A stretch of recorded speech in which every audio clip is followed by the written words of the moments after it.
The Galactic Emperor Cain Vorthos had conquered 17 star systems, commanded fleets that could obliterate worlds, and negotiated with alien species whose thoughts moved at the speed of quantum entanglement.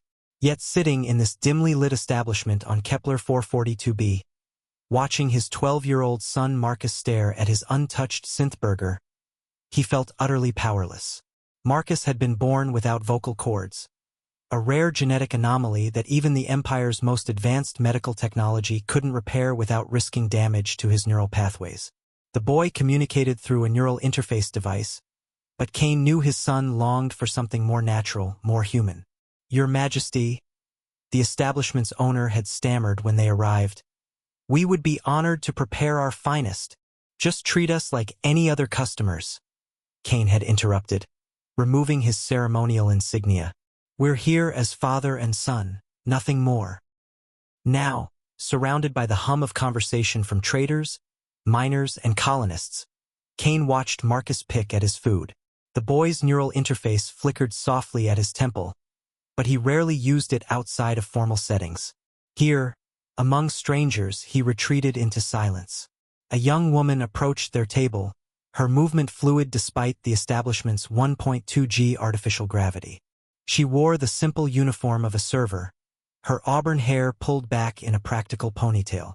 What struck Cain wasn't her appearance, but the way she looked directly at Marcus, not with the mixture of pity and curiosity that royal courtiers displayed, but with genuine attention. "Can I get you anything else?" she asked, then did something that made Cain's breath catch in his throat.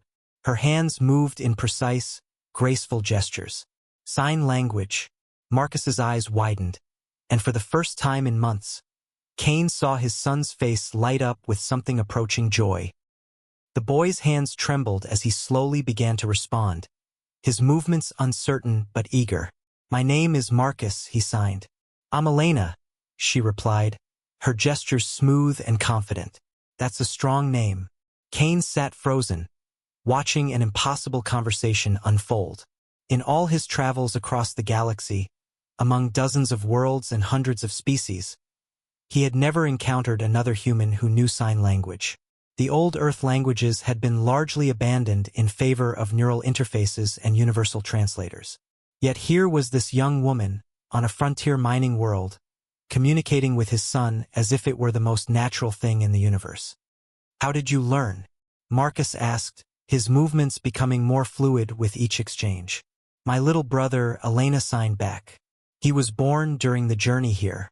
Something went wrong with the ship's medical bay. He couldn't hear or speak." She paused, her expression softening. "Language isn't about the voice," she continued. "It's about connection." Marcus turned to his father, his neural interface pulsing as he activated it for the first time that evening. "Father," the device translated his thoughts. "She understands." Cain felt something shift in his chest, a tightness he hadn't realized he'd been carrying. For years, he had focused on what Marcus couldn't do, what the Empire's vast resources couldn't fix. He had surrounded his son with the finest tutors, the most advanced technology, the safest environments.